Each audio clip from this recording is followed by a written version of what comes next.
Sa madilim na sulok ng aking karanasan, saan patutungo ang aking tinatahak na daan?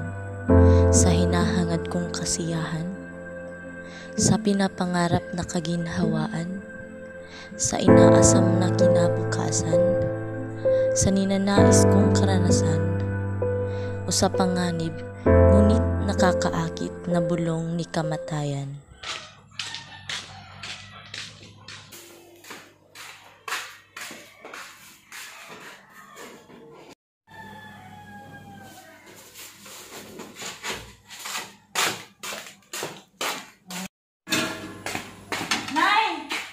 Sabihin pala ako. Ano yun, anak? May gagawin kasi kaming project. Magkano naman gastusin yan? 200 po sana. Sa ngayon, anak, wala pa tayong budget. Naghahanap ako ng pangtusbus natin sa araw-araw. Sana naman maintindihan mo yun. Ako'y tila'y isang musmos na naglilimos ng unting barya sa aking ina. Ngunit ang butas na bulsa ay parang isang bangin na malalim na hinihila tungo sa dilim. Kay dilim ng aking landas, dagdag pa ang pagkasalat ng aming pamilya sa pera na tila isang makina na pinaandar ang lahat ng bagay sa mundo. Good afternoon, class! Good afternoon, ma'am! Pwede na kayong umupo. Ang tatalakay natin ngayon ay patungkol sa pandiwa. Ano nga ba ang pandiwa? Hindi ko po alam, ma'am. Mangmang, kung tutuusin, para sa iba'y dito ako nabibilang. Salat sa kaalaman, ipinagkait ng mundo dahil sa dabing bumabagabag sa aking isipan. Sa kabilang banda, hindi ko kasalanan kung aking utak ay tila loob ng isang muklong silid-aralan na puno ng hagalpakan, katawan at asaran. Ngunit sa dulo'y isang kulungan na hirap ng takasan. Sabi ko na lang sa amin mamaya, may kimi kami. Wala akong pera eh. Kaming bahala.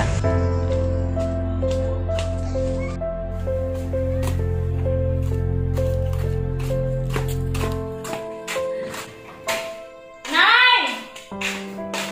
Mana po ako, Nay.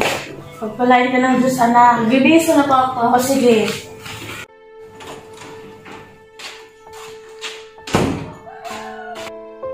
Nay! Wala pa po talaga kayong pera? Wala pa, anak. Diba sabi ko na sa'yo? Kailangan na po talaga ngayon na eh. Pasensya ka naman, anak. Talagang walang-wala tayo ngayon eh. Wala na naman! Palagi na lang tuwing hihingi ako, wala? O bakit? Yan na ba natutunan mo sa mga barkada mo? Pati ba naman barkada ay dadamay nyo, Nay? Alam niyo ba kung bakit ako nagkakaginto? Dahil wala pa lang kayo suporta sa akin!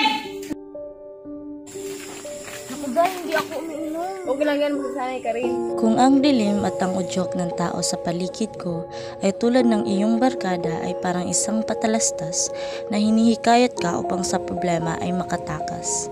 Mapapadala ka na lang sa agos ng iyong sitwasyon. Sa unay aayawan mo ang mga ganitong bagay, ngunit sa oras na matikman mo ang pait ng alak tulad ng niraranas mong sakit, mahuhulog ka sa bitag nito. Masasanay ka hanggang sa maging tuliro at malulong sa mga bagay na ipinagbabawal sa mga tao. Droga. Sa iyong paghithit ay hindi mo na maaalala ang sakit. Walang problema na pilit kang hinahagupit, nakakaadik at ang utak mo ay unti-unti nitong dinidikdik. Ganyan ang droga na sumisira sa buhay ng isang kabataan. Sa buhay ng karamihan, isa ako sa nalulong sa ipinagbabawal na gamot, panandali ang pagkalimot sa pagkakataong buhay na po. Anak! Gising na!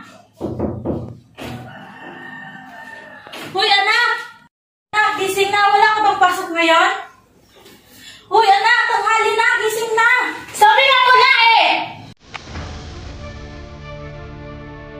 Mahihikayat ka ring sumali sa isang samahan na walang magandang patutunguhan kung masyado lang tuliro ang iyong isipan. Suot mo yan. Sa pagkakataong ito ay aayain ka sa mga bagay na dugo ang kabayaran, karimari-marim at di mo malalaman kung paano mo susubukang gawin. Ngunit, maaalala mo ang lahat kung saan ka nagsimula kaya nais mo itong tanggihan. Hahabulin ka ni kamatayan hanggang sa wala ka ng mapuntahan at pipiliin mo na lamang na dumanak ang doon si Satanas na may kasalanan.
Ngunit, hindi pa huli ang lahat.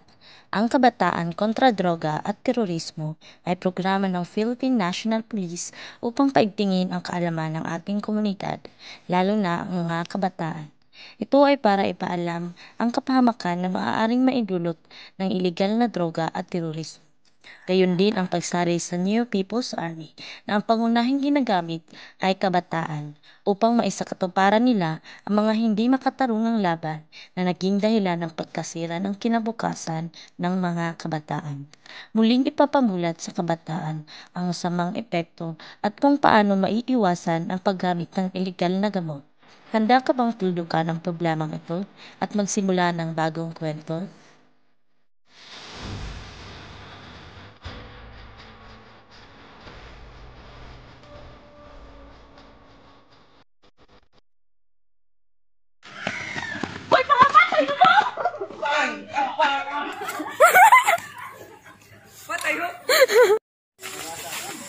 Naku, Day, hindi ako umiinom. Aris mo.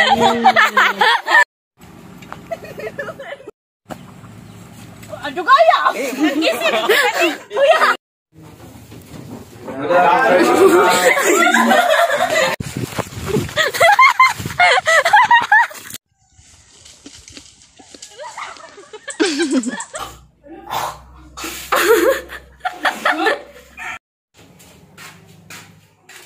Anak, wala ka. Wala? Bakit? Ayaw ba na? Ay!